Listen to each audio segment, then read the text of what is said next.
చిలకలూరిపేట సభకు ప్రధాని మోడీ భారీగా ఏర్పాటు చేస్తున్న కూటమి పార్టీలు. చిలకలూరిపేటలో ఒక సభ బహిరంగ సభ పెట్టినారు. దానికి ప్రధాని మోడీ రానున్నట్లు చెప్పారు. ఇంకోటి ఏంటంటే భాజపా 6, జనసేన 2 లోక్సభ స్థానాల్లో పోటీ చేసే అవకాశం. 15-16 తేదీల్లో ఎన్నికల షెడ్యూల్. సో మనం అనుకున్నట్టుగానే ఈ 15-16 తేదీ లోపల పార్లమెంట్ ఎన్నికలకు సంబంధించిన షెడ్యూల్ రానున్నట్టు రాసింది. అట్లాగే ఇప్పుడు ఈ బీజేపీ, టీడీపీ, జనసేన పార్టీ కూటమిలో బీజేపీ 6 స్థానాలు, జనసేన 2 పార్లమెంట్ స్థానాల్లో పోటీ చేసే అవకాశం ఉన్నట్టుగా రాశారు. అంతేకాదు ఇంకోటి కూడా ఏం తెలుస్తుందంటే పవన్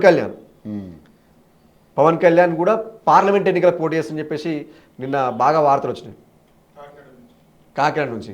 విషయం ఏంటంటే అక్కడి ప్రజలు పవన్ కళ్యాణ్ సీఎం కావాలని కోరుకుంటారు. సీఎం కావాలంటే ఇప్పుడు అసెంబ్లీలో పోటీ చేసి, ఎమ్మెల్యే పోటీ చేసి గెలిచి సీఎం అయితే ఈ రాష్ట్రం బాగుంటుంది అని చెప్పేసి ఈయన అనుకుంటే ఈయన ఏం చేస్తాడు, ఎంపీగా పోటీ చేస్తాడు. ఇది ఎక్కడ చిత్రం అర్థం కాదు. ఎంపీగా పోటీ చేసి కేంద్ర మంత్రి అవుతారంట ఆయన.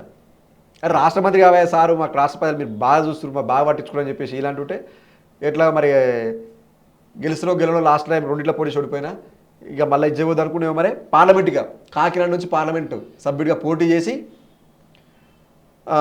మరి ఎంపీగా అవకాశం ఉంటే గెలిస్తే రేపు ఎట్లాగో మోడీ ప్రభుత్వ అధికారంలోకి వస్తుందని చెప్పేసి ఒక ఊహాగానాలు నడుస్తున్నాయి.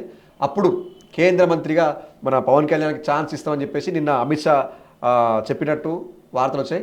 అమిత్ షా చెప్పడంతో పవన్ కళ్యాణ్ సరే అని చెప్పేసి కాకినాడ నుంచి పార్లమెంట్ ఎన్నికల నుంచి పోటీ చేస్తానని అక్కడ చెప్పినట్టు తెలుస్తుంది. మరి ఖచ్చితంగా గెలిస్తే మాత్రం కేంద్ర మంత్రి పదవి మాత్రం ఖచ్చితంగా మాత్రం పవన్ కళ్యాణ్కు వస్తుంది.